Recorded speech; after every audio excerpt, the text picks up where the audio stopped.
kesia-siaan dan usaha menjaring angin. Oh ya, lain ya. Lupa saya mungkin ini tidak ditulis. Mungkin karena pas jadi saya tulis ini ya. Ya nggak apa-apa, ini juga pas firman Tuhan semua, nggak ada yang nggak pas ya. Nah, zaman sekarang ini semua orang mengeluh susah. Ya, pribadi saya juga susah zaman sekarang, nggak seperti zaman-zaman yang dulu ya, Bapak Ibu. Apa-apa mahal dan di mana-mana di gereja-gereja, terlebih kalau ibadah pertengahan minggu itu sepi. Kata suami saya tadi singgung, iya, mungkin firmannya udah enak, mungkin yang menyampaikan, alah tak itu tergantung sikap hati orang itu. Kalau orang itu mencintai, mengasihi Tuhan, pasti Tuhan akan bicara lewat kebenaran firman itu, siapapun itu. Dan saya lihat di mana-mana. Waktu saya ke Bali juga, pertengahan minggunya itu Rebo, disuruh datang, tapi kata-kata, wah, nggak enak, sepi mah. Ya sudah, saya nggak pergi ya. Sepi, di mana-mana itu sepi. Tidak cuma gereja yang sepi ternyata ya. Orang jualan, toko-toko sepi. Sekarang juga sudah zamannya online. Orang malas keluar. Kenapa? Kalau keluar yang dibeli itu tidak tujuannya satu, jadi macam-macam. Saya juga kalau ke pasar mending ke Welijo. Kalau beli butuh ayam, ya sudah beli ayam. Coba ke pasar, sayuran bagus, pengen beli. Iya Pak, iya ibu-ibu. Iya, bagus nih. Wortel, tadinya ada wortel, tapi karena wortelnya bagus, pengen, bagus ini wortel, tomat, bawang, segala macam, 100 kurang, ya. Itu hari-hari ini semua serba mahal. Uang 100, rasanya kok kayak, gitu ya. Nggak ada, ya ada nilainya, tapi cepet banget gitu loh ya. Apalagi si pensiunan yang masih anaknya butuh biaya. Kalau saya nggak dipikirkan sudah, karena ini yang kalau saya butuh pasti Tuhan kasih. Tapi satu, masalah kita akan belajar sore hari dari ayat yang kita baca. Nggak buka banyak ayat, tetap saya kupas di Khotbah 2 ayat 26 ya. Yang pertama, kenapa kita harus hidup berkenan? Saudara tahu Raja Salomo? Raja Salomo ini terkenal dengan kekayaannya dan hikmatnya. Tapi dia nggak minta kaya, dia minta hikmat dari Tuhan. Kekayaannya itu bonus dari Tuhan dan sangat kaya. Sampai seorang Ratu Seba itu ya, jauh ini negerinya dari tempat Salomo, dia datang pengen membuktikan hikmatnya Salomo ini seperti apa. Tapi saudara tahu Raja Salomo menyatakan apa? Semua ini sia-sia. Setelah dia nikmati gak ada, semuanya cuma lewat. Nah, kita sama-sama belajar malam hari ini. Yang pertama, kenapa di hari-hari ini kita harus mengejar? Satu, kejar itu perkenanan. Jangan cuma bilang hidup berkenan, tapi kejar. Kita tahu, tapi kita tidak mencapainya. Sama seringkali dicontohkan Bapak Gembala, Ibu Gembala. Kalau kita lapar, pengen mie, masak, yuk dimasak. Itu mie di situ. Kalau mie-nya mie udah kira masak, ya kan? Tapi ambil, dibuka, direbus, itu namanya ya berusaha, kejar. Nah ini saya tertarik pada dia. Berkenan kepada orang yang dikenannya. Ini sesuatu yang sederhana tapi penting untuk perhatikan. Siapa yang hidupnya menyenangkan Tuhan, itu yang Tuhan akan perhatikan. Yang dikenannya berarti ada orang yang tidak berkenan. Tidak ada semua berkenan, enggak, berarti ada yang tidak dikenal sama Tuhan. Nah sekarang perhatikan usia kita hari ini. Koreksi, gak usah tanya yang lain. Apakah lewat hidup kita sudah berkenan sampai detik ini, atau belum, atau setengah berkenan, atau lagi berusaha? Jujur, kalau terus berkenan, dari hari saya sampaikan kepada remaja, kalian harus praktek satu aja. Nah suruh praktek ini loh, baca Alkitab aja belum. Malah saya tambahin, coba 1 hari tanpa HP, bunyi semua. HP tante katanya, ya. Berarti nggak bisa. Karena semua HP, yo nggak apa-apa. Tapi kalau kita berhikmat, nah ini disampaikan ya di ayat ini dikatakan, karena kepada orang yang dikenannya dikaruniakan hikmat, pengetahuan dan kesukaan. Jadi nggak semua orang, jadi Tuhan tidak kasih ke banyak orang, tapi orang yang dikenannya. Kita tentunya ingin berhasil di dunia ini, amin. Pengen kita kaya, amin. Apa-apa nggak susah, iya enak, karena semua serba mahal, pengen semua. Tapi standarnya Tuhan itu bukan kaya, bukan keberhasilan di dunia ini. Yang Tuhan mau keberhasilan kita mengikuti jejak Tuhan Yesus. Apa selama ini sudah ngikutin? Sulit. Saya sendiri juga sulit sekali. Makanya saya ini sangat terberkati dengan pembacaan firman Tuhan seminggu yang lalu nih ya. Waktu Om sampai bilang, Kemis firman, loh kok firman lagi, yang teman yang lain, nggak bisa nanti gitu, yang bisa. Nah, Tuhan kasih hikmat saya waktu saat membaca ini. Satu ayat ini kalau dikupas satu aja banyak hal, tapi saya cuma mau sampaikan 3 hal pada sore hari ini. Karena hidup kita ini singkat, jadi kita harus kejar itu perkenanan. Mazmur 90 ayat 12. Buka saudara, kita buka sama-sama. Mazmur 90 ayat 12.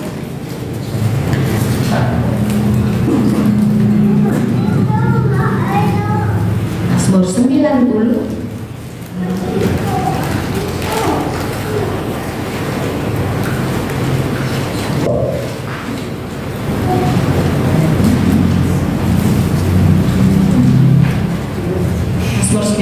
ayat 12. Saya bacakan. Ajarlah kami menghitung hari-hari kami sedemikian hingga kami beroleh hati yang bijaksana. Kenapa pemazmur katakan ini? Karena seringkali kita nggak bijaksana, bijaksini terus. Artinya apa? Maunya kita, pokoknya kita senang ya kita lakukan, yang nggak senang ya jangan dilakukan gitu. Tapi kita tidak memikirkan. Kita sibuk dengan kesibukan kita sendiri sampai lupa, tidak kasih waktu buat Tuhan, tidak ada waktu khusus untuk kita datang beribadah. Tapi kalau untuk hal kita mencari hal dunia pasti ada ya. Ada, tergantung kita. Makanya yang bijaksana, yang Tuhan kasih hikmat, ingat, ini orang yang pasti berkenan di hati Tuhan. Kenapa? Ya karena memberikan waktunya. Seperti hari ini Bapak Ibu Saudara datang ke tempat ini tentunya mempunyai hati yang rindu. Banyak orang di sana ya kehilangan waktu karena disibukkan dengan hal-hal dunia. Coba salah perhatikan, kadang gini, sehari ini kok cepet banget. Apalagi ini Pak nih ya, pagi-pagi berangkat, tahu-tahu sudah lapar, pulang, kan sudah hampir siang, waktunya sarapan jam 10, jam setengah 11 pulang. Duduk-duduk bentar, tidur, bangun, sore sudah, tahu-tahu sudah mualik, katanya gitu. Mualik itu kan mau sore, maghrib kan pasti ada mualiknya itu. Cepat sekali, tahu-tahu malam tidur lagi bangun, 1 hari cepat sekali. Ini aja setahun, kayaknya baru tahun baru kemarin, ini sudah bulan Juli, mau Natalan lagi ya Bapak Ibu. Nah ini cepat. Jadi banyak sekali hal yang mungkin kita terlewati, termasuk mengejar hidup berkenan kepada Tuhan. Kejar, jangan santai-santai Bapak Ibu. Waktu ini jalan terus. Mbak bilang, nggak terasa, aku setahun ya sudah pensiun. Iya, nggak terasa sudah. Artinya apa? Tuhan itu baik, saya gitu. Pensiun tapi bisa kita lalui. Ibu Gembala kan sampaikan hari ke sehari, nggak usah mikirin yang 1 tahun mendak, ya apa, lu stres. Kalau kayak gitu, sehari ke sehari, karena kesusahan sehari firman Tuhan katakan cukuplah untuk sehari. Kalau kesusahan dipikir untuk 1 minggu, stres, brodol rambutnya. Nggak usah dipikir, karena kita tahu Tuhan bilang kasih sukacita pada orang yang dikenalnya. Ya. Henok, kita tahu Henok dia kaya, tapi nggak ditulis tentang kekayaannya, tapi dia terkenal karena hubungannya dengan Tuhan. Sampai dia nggak mati kan, dia terangkat ke surga. Jadi dia tidak merasakan mati, langsung diangkat ke surga karena hidup bergaul dengan Tuhan erat. Bagaimana saya dan saudara? Apa sudah bergaul erat dengan Tuhan atau masih ya sekedar kenal? Itu kan sudah belajar. Kita tahu, semua tahu Tuhan itu mengasihi kita, Tuhan itu penyelamat, tahu. Tapi apakah kita benar-benar mengasihinya sampai di sini? Iya, aku mengasihi. Tapi benar-benar praktek apa enggak? Nah itu, kejar tuh perkenanan itu. Hidup bergaul dengan Tuhan ya seperti ini. Kita tahu keinginan Tuhan, Tuhan mau kita datang saat pertemuan seperti ini, berkumpul bersama saudara seiman, belajar firman Tuhan. Kalau kita tidak belajar, nggak tahu. Seorang siswa aja harus belajar agar lulus ujian. Sedangkan ujian hidup ini sangat berat. Kalau kita tidak diisi dengan firman Tuhan, wah kita nggak kuat menghadapi badai. Bukan seperti lagu tadi ya, bukan berdiri di tengah badai. Kekuatannya apa? Ya kekuatan firman Tuhan yang kita baca, yang kita dengar. Lakukan itu. Amin Bapak Ibu. Yang kedua ya, dari ayat yang sama ini ya, Tuhan memberikan yang dunia tidak berikan. Apa tadi? Ia mengaruniakan hikmat, pengetahuan, dan kesukaan. Kesukaan ini maksudnya di dalam Tuhan yang gak habis-habis. Kalau senang, kita punya uang senang ya, tapi saat gak punya uang senang. Itu bukan sukacita. Kalau sukacita tuh dari sini, dari Tuhan, dan itu kekal. Mau punya uang, mau kita nggak punya, mau kita susah, kita tetap sukacita karena tahu ada Tuhan dalam hidup kita. Dan ini tidak bisa dunia berikan, hanya Tuhan. Ya, perhatikan di urutannya, bukan uang dulu, bukan harta, bukan kedudukan, bukan kepandaian, tapi apa? Yang pertama,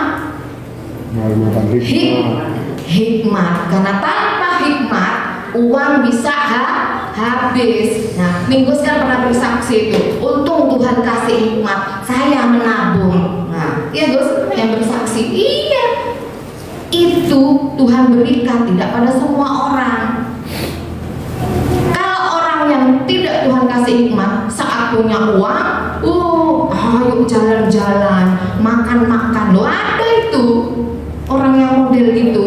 Ya mumpung, nanti kan nggak bisa, mumpung sekarang. Ayo kita jalan-jalan. Nah saat terjadi sesuatu, kita kan tidak tahu apa yang terjadi di depan. Nabung saat kita butuh, punya tabungan. Itu yang dunia. Sama dengan kita punya tabungan apa? Tuhan tidak lihat harta kita ya. Pengetahuan, Tuhan kasih pengetahuan. Pengetahuan ini tidak semua orang juga.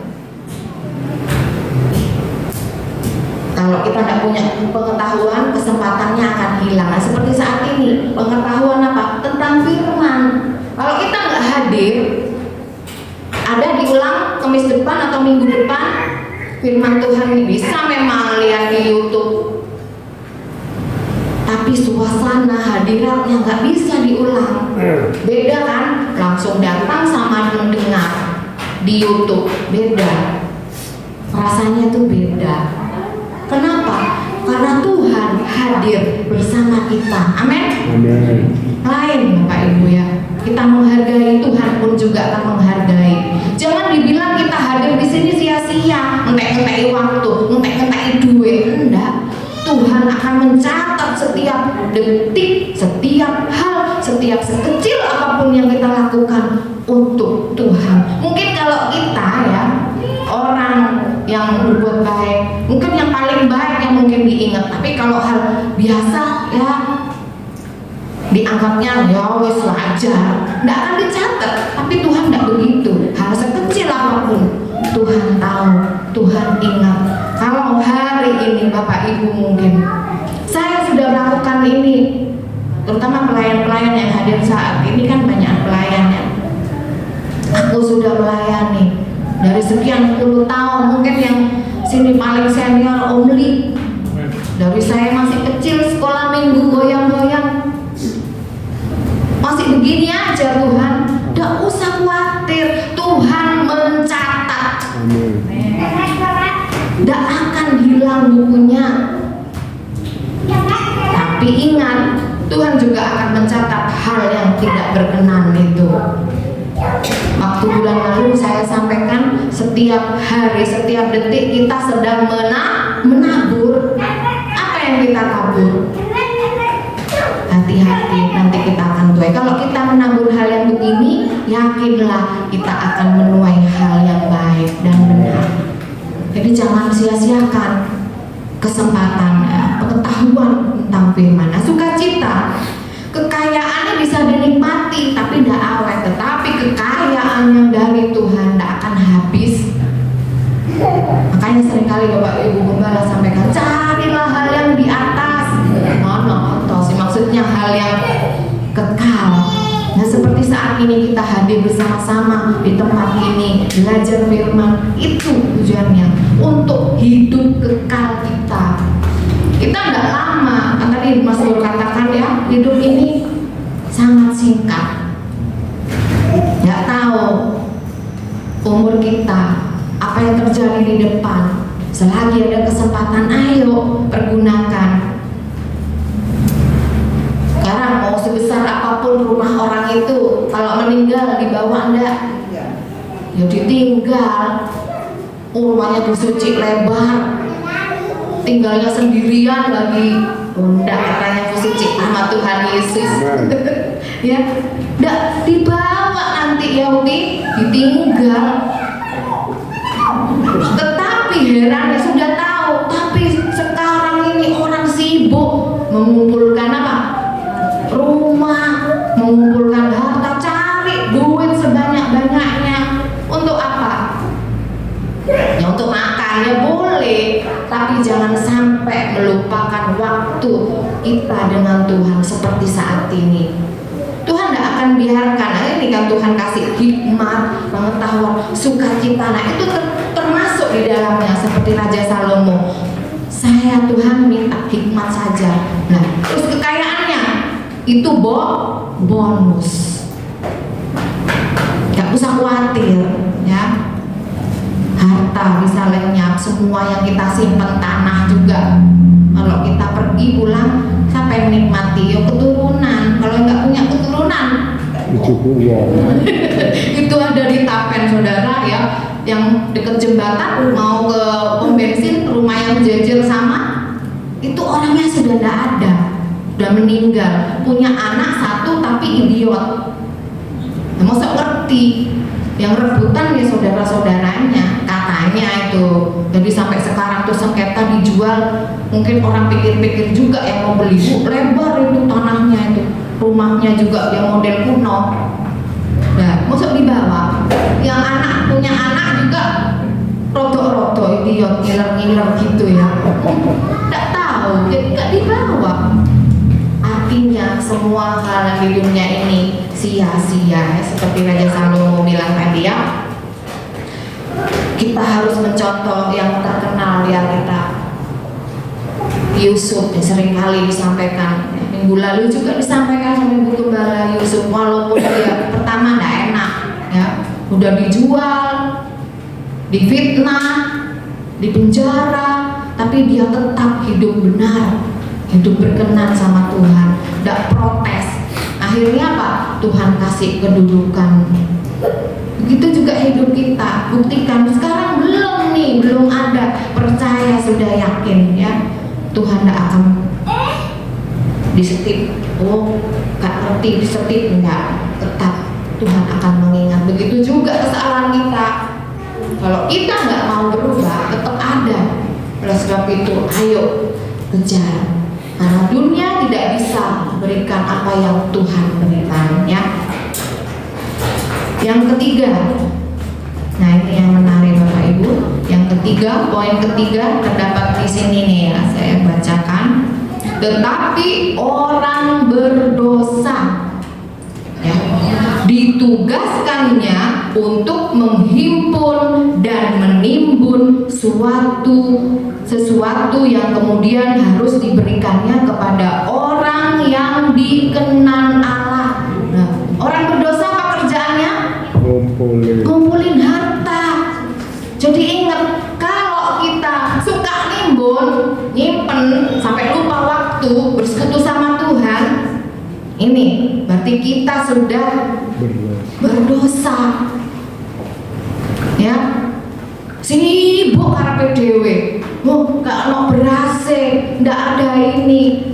Saya sulit sebenarnya, kurang sampai apa aku harus kerja? Nggak usah, sudah cukup 30 berapa tahun lah? 32 tahun wes kerja, kok sih mau kerja? Wes pensiun. Tuhan tidak akan membiarkan kita sampai ngemis, gituin. Kita aja yang berdosa tahu kalau anak kita butuh, ya pastilah diusahakan. Seperti Bu Gembala saksikan itu ya, yang sakit sampai hartanya habis, nggak mungkin aku masih mau hidup. Katanya, wes mati, ya nggak mungkin. Ya namanya orang tua pasti semua dijual biar anaknya ini sembuh. Itu orang tua, apalagi Tuhan, Bapa. Dia sangat mengasihi kita, tetapi kepada orang yang dikenannya. Tapi kalau orang yang berdosa ini sudah hidupnya apa? Ngumpulin harta, kerja, tidak ada waktu untuk Tuhan. Terus pokoknya ini guys, nanti ngumpul jalan-jalan, ayo. Ini firman Tuhan ya, bukan saya yang ngomong. Firman Tuhan ini ya. Saya ini iya. Tetapi orang berdosa memang ditugaskannya. Loh, ayo, saudara mau yang mana? Ditugaskannya untuk berkenan atau ditugaskannya ini berusaha di dunia ini, tetapi hasilnya dinikmati sama orang yang dikenan? Mau yang mana? Tinggal Bapak Ibu Saudara yang pilih. Kalau mau hidup berkenan, ayo kejar itu perkenanan. Karena dunia tidak bisa memberikan yang Tuhan berikan sama kita. Amen. Ini satu ayat yang luar biasa. Waktu saya baca, jangan saya hanya bisa kasih tugas sama anak-anak, tapi saya juga, dan saya juga mau melakukan, mau praktekkan. Amin. Anak remaja yang hadir, amin. Amin. Ini meskipun siapa? Kesya. Mana motivasinya apa? Ayat apa? Oh ada, oh bagus. Ya memang nggak sebagus yang gede-gede seperti Jojo, ya. Dia tahu. Tapi sudah luar biasa. Satu, mau melakukan, yaitu membaca firman, dan mau lihat motivasi apa. Nah, yang tua-tua bagaimana? Yang saat ini hadir ini, yang sudah jadi orang tua, yang jadi engkong, emak, bagaimana? Apa kita sudah makan rohani kita tiap hari? Saya tanya sama anak remaja, kalian kuat makan, enggak makan seharian? Enggak tante, 2 hari? Enggak kuat. Tapi kalau enggak baca Alkitab 1 hari kuat ya, itu makanan rohanimu loh, gitu. Enggak makan 3 hari, jadi apa? Mayat hidup. Iya kan? Kelihatannya hidup, tapi mati rohaninya. Kita jangan begitu. Kita sebagai orang tua tidak hanya bisa merintahkan, tapi buktikan lewat kelakuan kita. Mereka melihat apa yang kita lakukan. Amin, Bapak Ibu Saudara. Nah, jadi jangan cuma ngumpulin uang, sibuk ngumpulin investasi, beli-beli segala macam, tapi semua akan ditinggalkan. Seperti ini, ada perlombaan itu di Cina, lewat di TikTok, bikin istana pasir. Bagus-bagus Bapak Ibu ya, tidak cuma kayak pasir yang anak-anak bikin tuh, gede kayak kastil gitu besar ya. Tapi setelah ombaknya pasang, kemana itu pasir? Habis. Begitu juga kehidupan kita di dunia. Sementara mau kita bangun sekuat harta apapun yang kita kumpulin, sebanyak apapun sampai 7 turunan, akan habis dalam sekejap. Nah seperti itu hal yang di-share sama Ibu Gembala. Bapak Ibu buka enggak? Contoh itu pengusaha baru mengenal Tuhan seminggu katanya, langsung hartanya habis.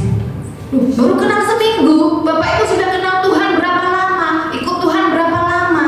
Ini baru seminggu, tapi dia tidak goyah, semangat terus. Sudah istrinya harus ngomel-ngomel, apa gini ikut Tuhan, kok malah tidak untung malah buntung, kebakar usahanya, habis semuanya. Tapi dia punya keyakinan, udah percaya, jalan aja. Tuhan sekarang punya pabrik gede, dari toko itu kecil yang kebakar sekarang jadi pengusaha besar. Nah itu contoh kehidupan yang luar biasa. Apa Bapak Ibu Saudara, jadi apapun yang kita lakukan tidak akan sia-sia. Jangan seperti orang kaya yang bodoh. Kan dibilang apa? Ayo timbun barangnya, bikin gudang. Tapi apa yang Tuhan bilang? Ayo malam ini juga ayo pulang. Jangan, tidak bisa ya. Kalau sudah suruh pulang, ya pulang. Hartanya kemana yang ditimbun? Ya ditinggal. Nah itu, Tuhan tidak lihat seberapa hebat kita, Tuhan tidak lihat seberapa kaya, seberapa banyak uang kita. Yang Tuhan lihat berkenanannya. Kalau mungkin ini ya pemain musiknya, ya gitu, gak apa-apa. Tuhan lihat hati, kesungguhan, dan motivasi. Amin. Pemain musik tetap semangat di dalam Tuhan. Tuhan Yesus memberkati dan kita semua terus hidup berkenan kepada Tuhan. Dengan apa? Tentunya mengejar perkenanan Tuhan.